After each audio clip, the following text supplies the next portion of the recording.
प्रभु यीशु क्रिस्त में प्यारे भाई और बहनों, आइए हम प्रभु का धन्यवाद करें, उनकी स्तुति आराधना करें, उनकी प्रशंसा करें। हम उनकी दिव्य उपस्थिति में हैं।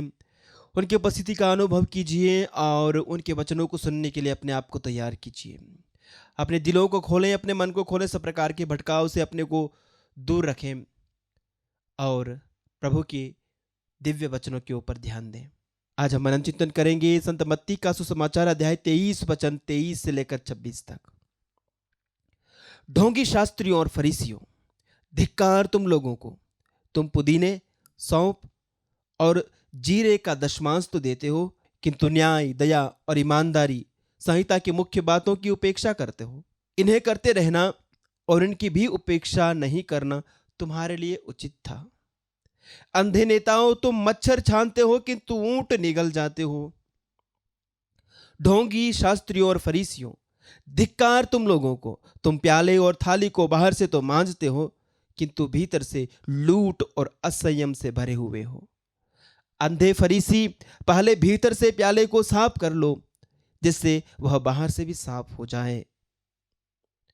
प्रभु का पवित्र सुसमाचार। हे ख्रीस्त, तेरी स्तुति हो।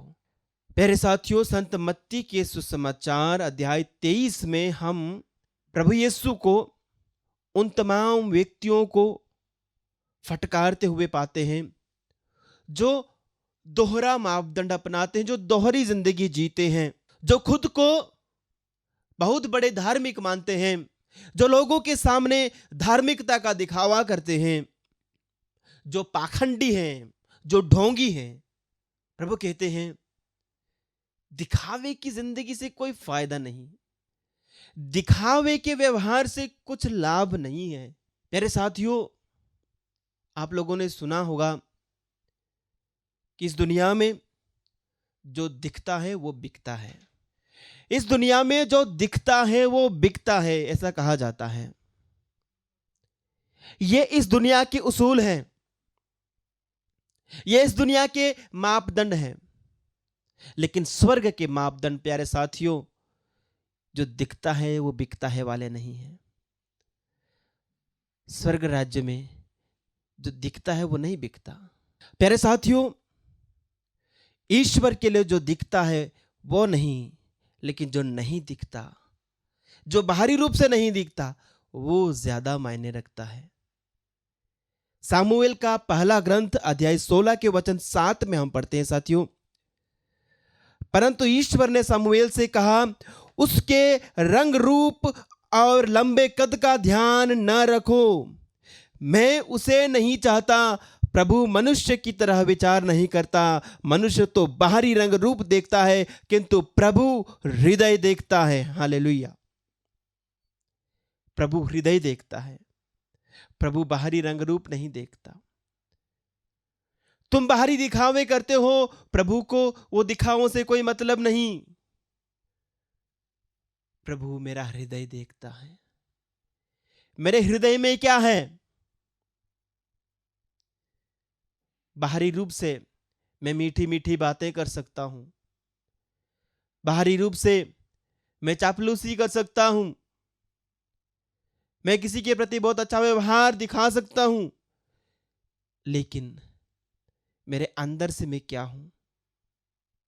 मेरे अंदर की ईर्ष्या, मेरे अंदर की जलन, मेरे अंदर का विद्वेष, मेरे अंदर जो कड़वाहट है, जो दुश्मनी की भावना है, जो बदले की भावना है, जो मैं दूसरों को नीचा दिखाने का विचार रखता हूं, प्रभु उसे देखता है। हमारी वफादारी हमारे हृदय में होती है, शब्दों में नहीं। प्यारे भाइयों और बहनों, अपने आप को टटोल कर देखें, अपने हृदय को टटोल कर देख लें, अपने अंतःकरण से पूछें, क्या मैं जैसा बाहर दिखता हूं वैसा अंदर हूं? क्या मैं बाहरी रूप से अपने आप को बहुत धार्मिक और पवित्र दिखाने का प्रयास करता हूं? क्या मैं अंदर से उतना पवित्र हूं? क्या मेरा अंतःकरण मुझे निर्दोष पाता है? क्या मैं दूसरों की निगाह में जैसा दिखता हूं, मैं सचमुच वैसा हूं? लोग मुझे एक अच्छे व्यक्ति के रूप में पहचानते हैं। क्या मैं सच में अच्छा व्यक्ति हूं? हम लोगों के ओपिनियन से ना जाएं। हमारा खुद का भी एक ओपिनियन होना चाहिए खुद के बारे में कि मैं क्या हूं।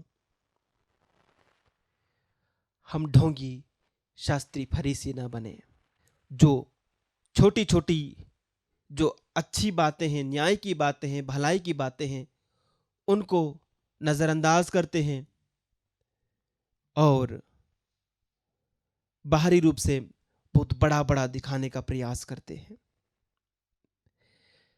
बाहरी कर्मकांड और धार्मिक गतिविधियों को पूरा करते हैं एक औपचारिकता के तौर पर, लेकिन उसके पीछे की जो मंशा है उसे पूरा नहीं करते। प्रभु कहते हैं वे अंधे नेता हैं, वे मच्छर छानते हैं लेकिन ऊंट निगल जाते हैं। यानी जिस बात को प्राथमिकता देनी चाहिए उसको छोड़ देते हैं, और जो जिन बातों को वास्तव में प्राथमिकता नहीं देना चाहिए उनको बहुत बारीकी से उनका पालन करते हैं। मच्छर को छानते हैं, मक्खी को छान जाते हैं, लेकिन पूरा का पूरा ऊंट निगल जाते हैं। यानी जो गंभीर बातें हैं, जो बातें हमें नर्क की ओर ले जाती हैं, उनको जब हम दरकिनार करते हैं, उनको नजरअंदाज करते हैं, उन पर ध्यान नहीं देते हैं, उनको हल्के में लेते हैं, और छोटी छोटी ऐसी बातों को ऊपर हम ध्यान देते हैं जो जिससे ज्यादा हमको कोई फर्क नहीं पड़ेगा। प्यारे साथियों, हमारी प्राथमिकता कहां है? आइए हम प्यालों को बाहर से ही नहीं, अंदर से भी साफ करें। हमारे जीवन के प्यालों को हम अंदर बाहर दोनों से साफ रखें, ताकि हम प्रभु के लिए एक पवित्र और उचित पात्र बन सकें। आमीन।